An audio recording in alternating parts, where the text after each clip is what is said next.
I just started recording, so party time, folks. Magna.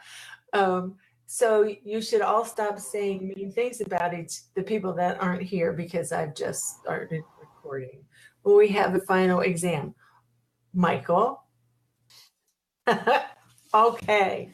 Well, team, class, was that a keg I heard cracked open in the background? Yes, this is Penn State after all. Now, this is week 15. I know it says week 14 on the schedule, but this is the last week. This is our last class together. So next Tuesday night, I'm going to be thinking of you all. Grades will be, Megna and I should have all the grades done and submitted by Monday when we can, I forget, grad, not undergrad, right? I should have the grades submitted by Monday. That is the earliest I believe that I can submit them. Given that I will finish grading on Thursday, 3 topic summaries, I believe that makes me current with my grades, except for the topic summaries, which I will do first thing Thursday morning, if not sooner. Any questions about anything that we're wrapping up? Hearing nothing, I guess we're good. Megna, are you up to date on grading the presentations? Yes, I am up to date, but I have not graded the discussion and the focus questions. So I should, for this week, and I do have some pending of last week too. So I will finish all that by tomorrow or latest by Thursday. Okay, great. So we should have grades done and ready to go Thursday.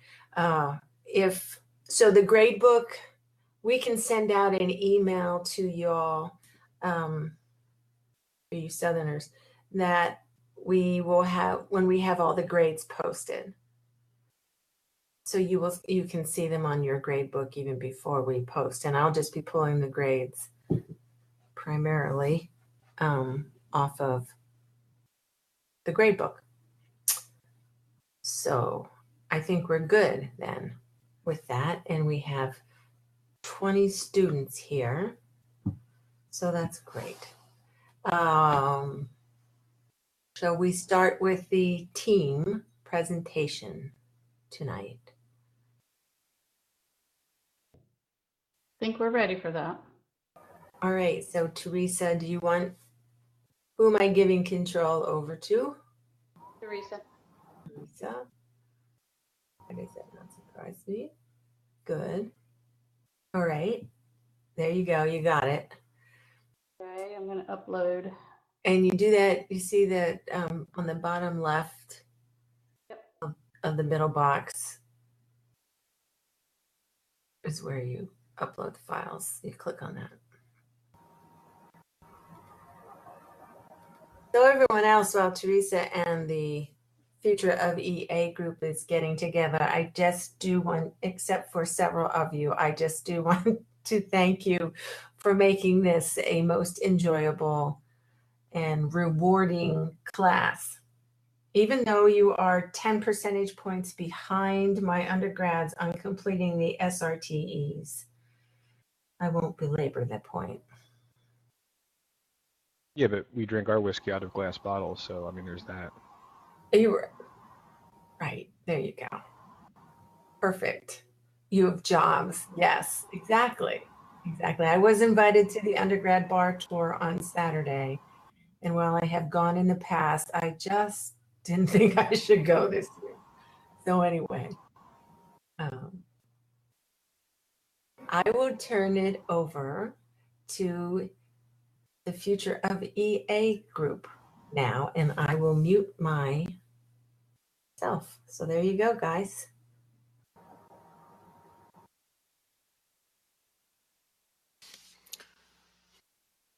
Well, Welcome everybody to Team 3 presentation on the future of enterprise architecture.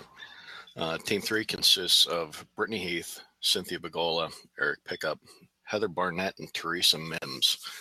I'm Eric. I'll be presenting the portion of our research that covers enterprise architecture practitioners and their relationships with business ecosystems. If you do have any questions as we proceed, please feel free to put them into chat.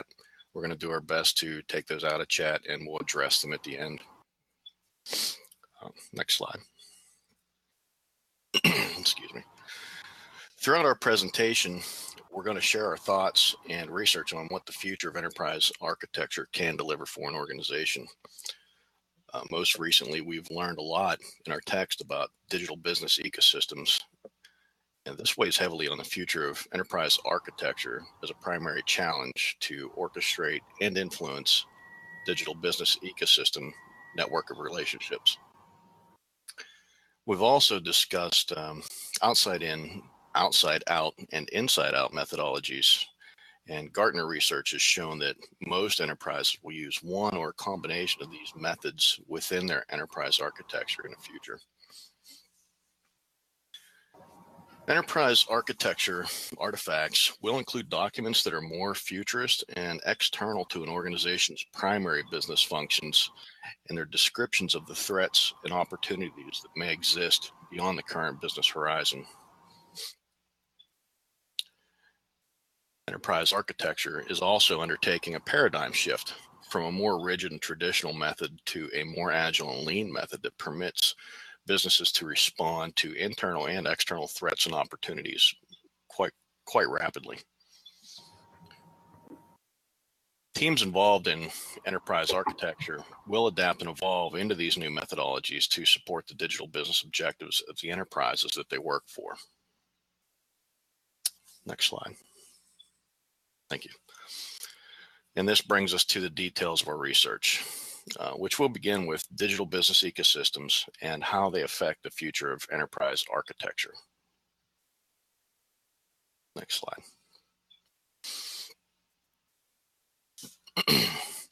Business ecosystems provide many methods for an enterprise to influence within its ecosystem and to grow its own interests. These could be mergers and acquisitions through current business partners and newer redesigned products. Emergent technologies, processes, and policies can also play a part in business ecosystems as both threats and opportunities. These threats and opportunities define the risks that are relevant to the business ecosystem and its growth. Creating and successfully implementing a modern enterprise architecture provides the platform and the tools to build the future states that reflect the flow of the business ecosystem an organization is part of. Using outside out and outside in methodologies allows multiple future states to be constructed that can be used to plan for external risks and opportunities. Next slide. This is pretty interesting here. The business ecosystem faces many challenges. They can be global competition, business partners, external growth through mergers and acquisitions. Those all and more get expressed through what we found as the evolutionary stages of a business ecosystem, as portrayed by James Moore. If we go down through this chart, you'll see that, for example, under birth for a cooperative challenge, that could be Fitbit. If they weren't the first company to come out with a wearable fitness tracker or Internet of Things device, then they're definitely one of the most well-known. That kind of puts them in the position of a new value proposition, or if they were the first, a seed innovation. If you look in the expansion area, one of the competitive challenges portions, this could define Cisco in the early 90s. Cisco's mergers and acquisitions pace was nothing short of phenomenal. There were over 100 mergers and acquisitions within that decade. They're closing in on close to 150 at this point. So that they lock down their market segments through domination by buying anything that helps them compete in their space. In the leadership stage, if we look at a competitive challenge, we're considering Microsoft's licensing throughout the 90s and the early 2000s, when people would buy their PCs through Gateway, Hewlett Packard, Dell, or whatever. They were forced into having that Windows operating system preloaded on there. So they were dominating their market space too, and maintaining their strong bargaining power. Under the self-renewal, you could go a couple different ways here, but settled on Netflix, arguably. They're competing in the traditional TV entertainment space, but they're using infrastructure put in place by other companies. This looks more like a cooperative challenge where Netflix is the innovator, but they're bringing that innovation into an existing ecosystem, which is put in place by the other companies. Can anybody give any other kind of examples of cooperative challenge or competitive challenge in any of those stages?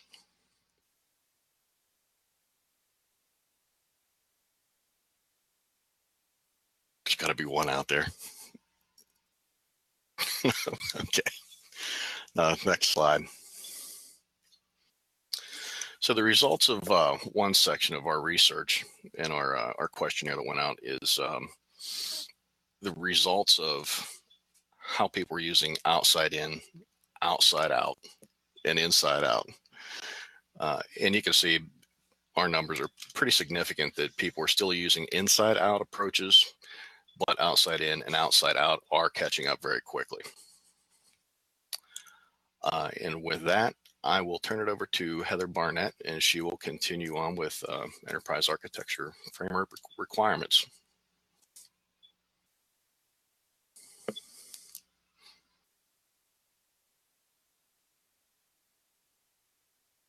Forgot I muted. I'm sorry. The targets in the ecosystem, there's 4 scenarios that should be the focus of future EA. The first one's optimizing operations. In this context, organizations do not experience much change. Their perspective is mixed between inside out and outside in. The enterprise architecture function continues to be primarily concerned with the productive, organized operations of an organization. This scenario is unlikely due to forecast predictions, which pose most organizations will change their business offerings to capitalize on the offerings and risks of digital business. As a result, widespread changes to business is an unescapable reality for most organizations. The next scenario is maximizing business outcomes. This picture of the future state has organizations becoming startled by dynamic business changes while focused on a perspective between inside out and outside in. Under this enterprise architecture, the focus continues to mainly be on business outcomes. Advancements resulting from dynamic developing and delivering business outcomes result in methodologies like lean and agile startup, which will be discussed in another section. And by doing so, the pace layering of enterprise architecture and the time to market are increased. This scenario is typical of many organizations at the current time. However, in the future, the expansion of organizational support of digital business models, processes, technologies, and information that exceeds the parameters of one's own business will leverage new and existing stakeholders to drive changes. The next scenario is orchestrating your business biosphere. The term biosphere refers to a closed or well-defined ecosystem. Under the parameters of this scenario, a given organization feels minimal effect from new technology and processes. As a result, their perspective is from outside in to inside out. This is unique as the effect of the impact is minimal and the parameters of the ecosystem are well-defined. In this situation, enterprise architecture remains focused on business outcomes, and some EA capacity increases initially through vendors and partners from outside of the organization. This is accomplished by adopting new capabilities and services, otherwise known as adaptive sourcing. This outcome is highly probable for most organizations when you consider the influence of modern business designs, as well as systematic shifts resulting from integrating IT and business. And the final scenario is influencing your business ecosystem. This is opposite of the closed, controlled conditions of a biosphere in which enterprise architecture enhances by way of perspective and emphasis on the ecosystem. Entails enterprise architects are developing a comprehension of both near and far forces, as well as disruptions who could have an effect, direct or indirect, on the capability of an enterprise to change, compete, and operate. In this example, the effect of the change ranges from medium to high, and the perspective is outside out to outside out. Outside out to outside out, sorry. This is the most probable situation for the majority of organization as a result of previously discussed trends. To be clear, the trends of driving through collaboration with complementary organizations and remastering and redefining products around services, digital content, and delivery are the biggest effectors. Under these parameters, there is a high pressure to adopt innovations in digital technology, and organizations utilize partnerships with competitors, customers, as well as known and unknown partners. In the beginning, executives at the senior level will presume enterprise architecture adds value by giving decision-making support to leadership about relationships amongst internal operations and outward-focused business outcomes. The long-term expectation of senior executives will include that the principal enterprise architecture add value to influence the business ecosystems in assistance of targeted outcomes and business operations, as well as to give advice and guidance. Next slide. And from our survey, these are the results from our survey, and you can see that most organizations are focusing on maximizing business outcomes. Next slide. One thing it's important to remember is that not all organizations will use the ecosystem perspective. Most organizations will function from different points of view, and this is due to the fact that many investment choices are focused internally, and some investment decisions relate to lines of business less affected by change. Consequently, the majority of organizations will reinforce enterprise architecture with a focus on operations and the business digital ecosphere. The most important change is businesses will mostly shift towards broader ecosystem perspectives, so the enterprise architecture can balance internal IT and business investments between their biosphere customers and partners. And next, I'm going to hand it off to Brittany.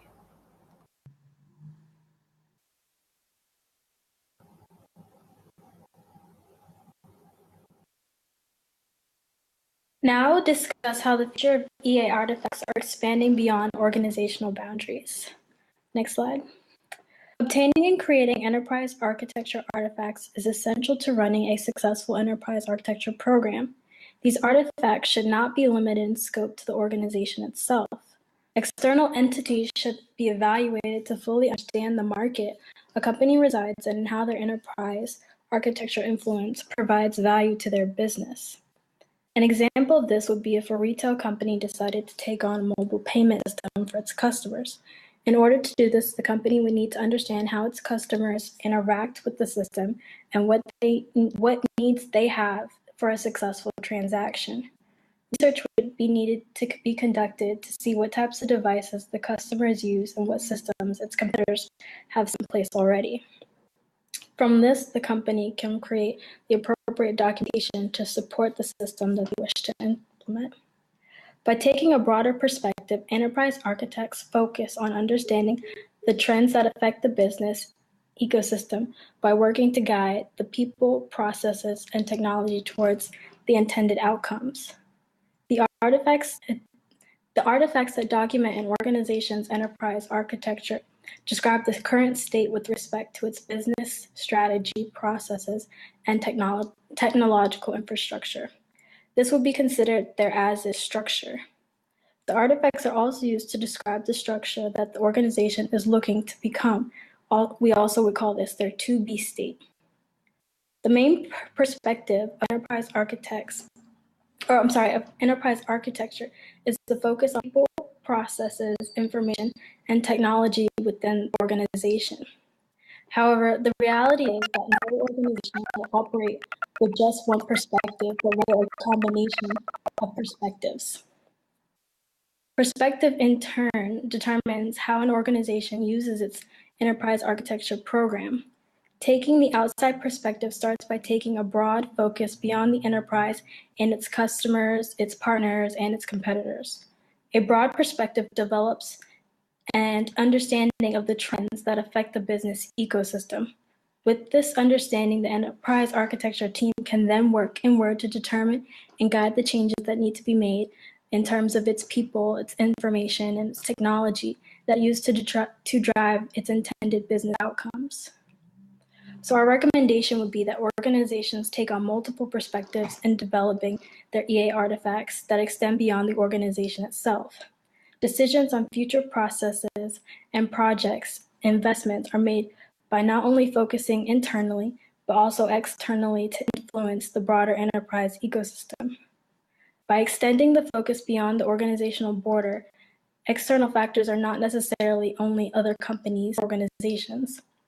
Instead, it's the entity of customers and millions of other people that have respect to the technological infrastructure. Enterprise architects should also take this into consideration when creating EA artifacts to utilize external artifacts. So here you see the EA cube, and we've added onto it the ecosystem lines of business. We wanted to show that there are examples of external artifacts that can be used by a wide variety of enterprise architects, and that these will be constantly evolving. Next, I will turn it over to Cynthia, who will explain what the future holds for Lean and Agile EA.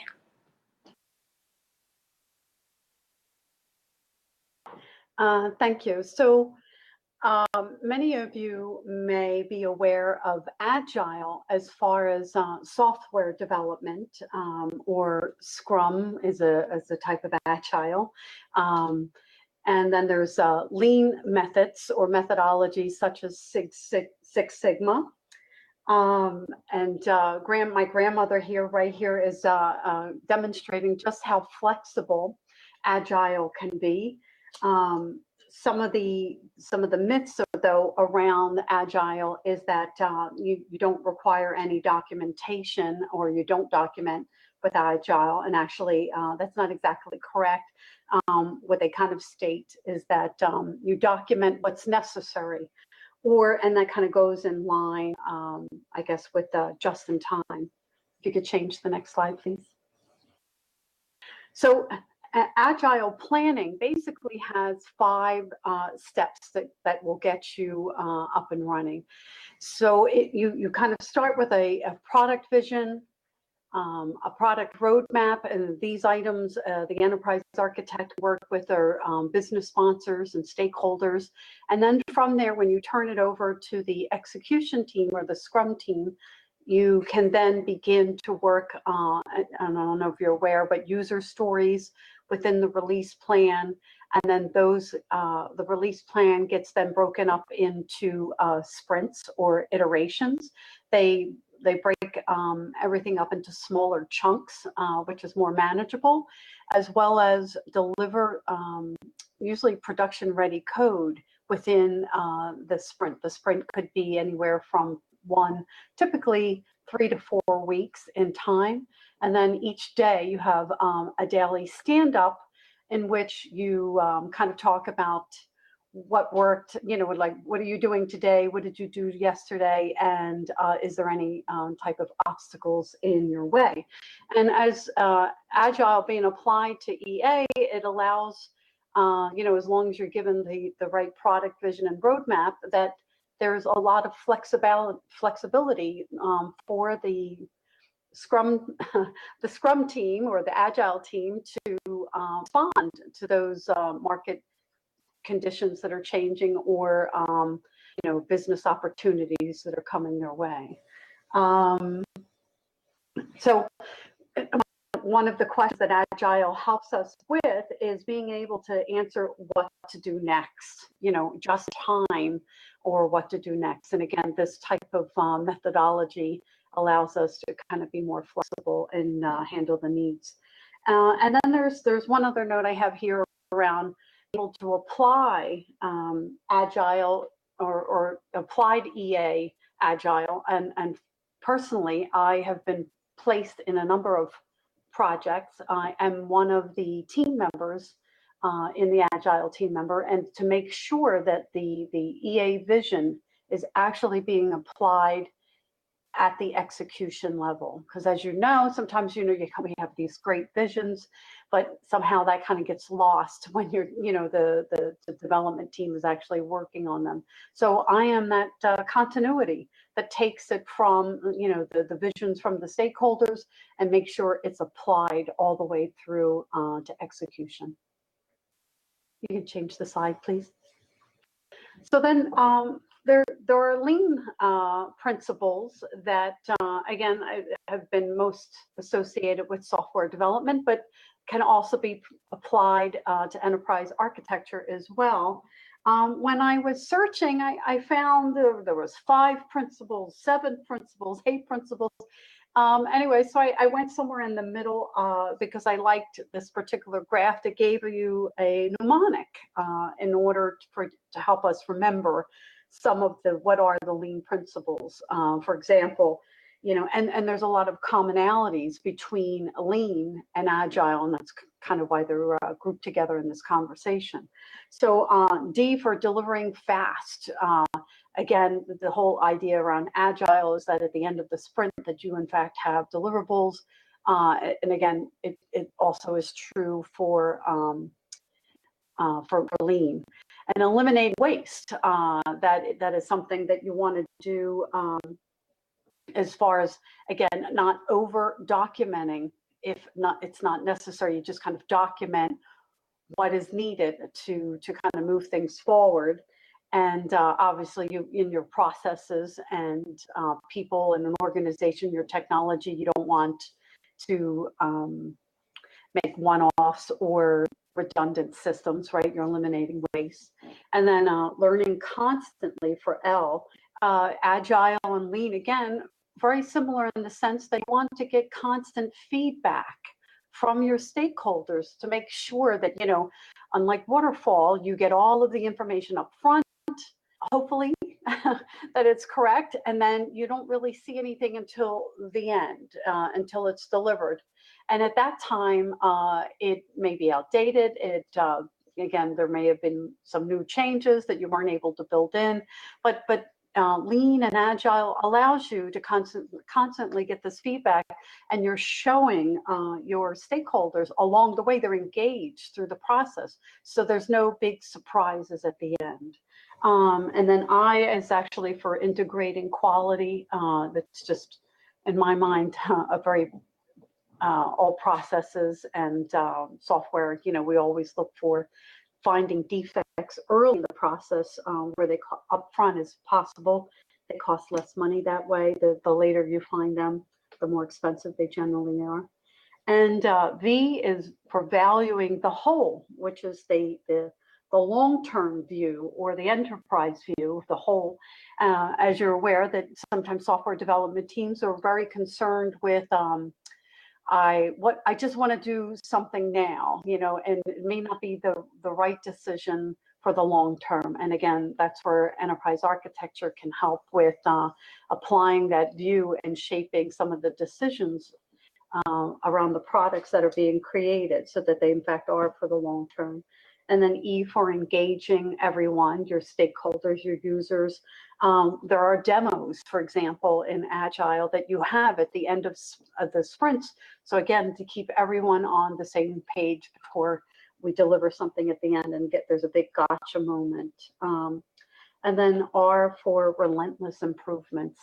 In Agile and Lean as well, there's they call them retrospectives. So at the end of the release or sprint, release, you would kind of go, what worked well, what didn't work well, can we do to improve things in the future? So you kind of have that built in.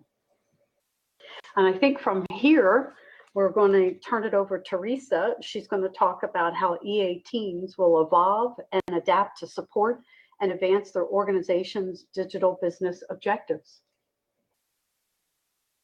And I think maybe everyone in the class may have seen some version of this before. It's a bunch of blindfolded folks trying to figure out what is directly in front of them. But as enterprise architects, our job is to take off the blindfold and look at the whole elephant, not just a piece of him. So what we've been talking about so far is digital business and ecosystems and business designs. And the result of this is that digital business, it's basically the new normal for every industry these days, and it affects how all of our businesses operate. And the result of that has been new business designs. And that has resulted in new business strategies and objectives with these characteristics. And these characteristics all focus on more. They're focusing on broader business opportunities, not just specific technologies. They're focusing on peer exchange and communications between business people and physical things all as equal entities. They're focusing on digitizing physical and virtual assets, so we have more electronic information, including data and business processes. They'll connect and integrate with assets beyond the single company. So all of this is more. And the result of this is that we're going to be creating completely new business models, unlike any that we've had in the past. Gartner identified these business technology trends. Their emerging technologies are disruptive. Business ecosystems enable, business moments provide, digital economics harvest, and algorithmic business propels. And this chart shows that EA is right in the middle of this. The emerging technologies being disruptive by nature, they're going to mature in the coming years, and they're going to help to transform what and how business is done and enable these new business designs. The business ecosystems enable business trends, and where organizations are always searching for ways to leverage the roles in the business ecosystems for a competitive advantage. And as a result, the scope of EA is going to have to expand beyond the boundaries of the organization and include this broader business ecosystem. Business moments are the opportunities to capture value by initiating events and actions among our networks of people and businesses and things that cross the boundaries of these ecosystems. The digital economics, they harvest value from across the business ecosystem by identifying business moments and exploiting the economic benefit of those connections. And finally, the algorithmic business propels organizations to leverage business algorithms to drive value in the business ecosystem. And if you notice, right in the middle is EA. We're the ones that are going to touch and see and document and help lead these as we move into the future. And you see the quote at the bottom, Peter Sondergaard predicts that the next digital gold rush is going to be focused on how we do something, excuse me, how we do something with data, not just what we do with it. And that is the promise of the algorithmic economy. Now, to be able to do this and to be able to support these future functions and capabilities within the ecosystems, we're going to have to develop new competencies as Vanguard EAs. And some of these competencies are listed here: increasing business savvy, conceptualizing relevant business scenarios, creatively applying abstract concepts to solve problems, and consensus building. To be successful, we as EA practitioners are going to have to expand our perspective beyond the enterprise and respond to these disruptive trends and deliver business outcomes within the context of this broader ecosystem that we've been talking about tonight, including customers and partners and competitors. Leading organizations leverage EA to capitalize on market-leading innovations by establishing this Vanguard EA capability.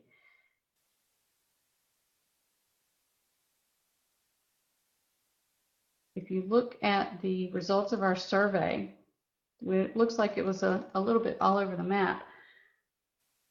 The skills and capabilities, the question was, rank the following skills and capabilities in terms of importance to enable your organization to support change within a broader digital ecosystem. The results they were spread pretty well across all of the skills until we got to delivering business outcomes, and they were obviously by far above and beyond the others. So if we're looking at what these skills are, the digital business innovation is providing future-focused business and IT leadership to seek out new opportunities and threats. The digital business leadership is providing the insight, structure, and process to benefit from digital innovation. Digital execution is guiding and informing investment decisions, including people, business, process, information, and technology. And the one that was far above and beyond is delivering business outcomes, is ensuring strategy and business outcomes are effectively and efficiently achieved, which is kind of the whole point of business. And the last one is technology innovation, leveraging developments in technology and services to innovate the operating model. So those skills are going to be necessary, but we can't all be Vanguard architects because the requirement is still going to be there to maintain systems of record and technology information. So ultimately, we're going to end up with bimodal EA. The Vanguard Enterprise Architects are going to be focused with the future stuff. These are where it's more of a nonlinear exploratory approach, and requirements aren't always well understood in advance. And it's things where we don't have all the details that we need. We have to be able to look beyond that and still guide our organizations. The foundational EA is more of a linear approach, and it focuses on predictability and has a goal of stability. It's best used when requirements are well understood. So the interesting part of this is that Gartner expects that by 2017, 75% of organizations are going to have a bimodal capability, which means they're going to require both. And the interesting part of this slide, do you consider your EA organization to be foundational or Vanguard? Our results showed that 29% of our participants said Vanguard. The interesting piece of that is that in 2014, Gartner predicted that by 2016, which is now, 30% of global organizations will establish a clear role distinction between foundational and Vanguard enterprise architects. We're right in line with what Gartner said in 2014, just within our own class. So with that, I believe Eric is going to summarize what our recommendations are from the research. Thanks, Teresa.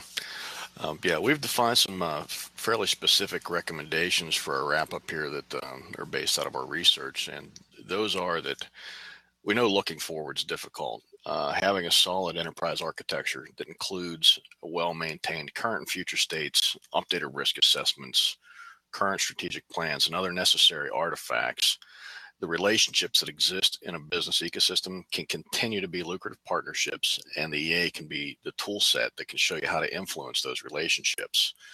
If you want the benefits of an EA in your business ecosystems, you're going to have to maintain it.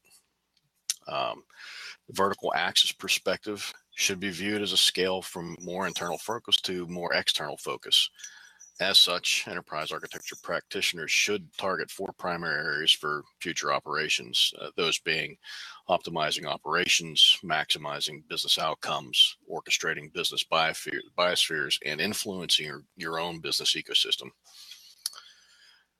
By taking a broader perspective, enterprise architects focus on understanding the trends that affect the business and ecosystem by working to guide the people, the processes, and technology towards the intended business outcomes. EA practitioners can be more efficient, lightweight, and flexible without neglecting the traditional qualities, processes, and tasks of enterprise architecture work by adopting lean and agile methods. EA practitioners embrace change, advance your skill sets to begin to develop business structures, roadmaps, transition plans for the next 2, 5, and 10 years based on the rapidly changing digital business disruptions within your organizational ecosystem. Continue to invest in business outcome-driven EA, but develop advanced communication and consensus-building skills to collaborate with traditional enterprise architects in a bimodal environment. And with that, are there any questions?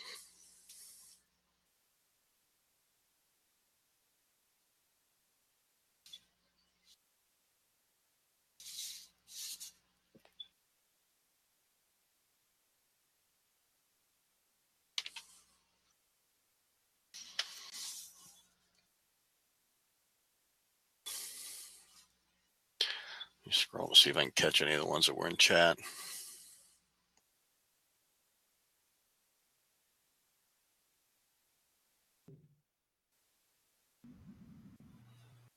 Okay, guys, step in, ask your questions so that they don't have to search through the chat. Come on.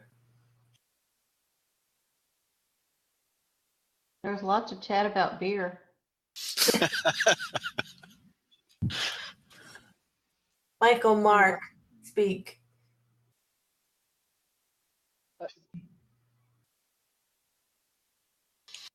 Hi, this is Vishal. I have a question on this one. Research and things about future of EA. Just a curiosity.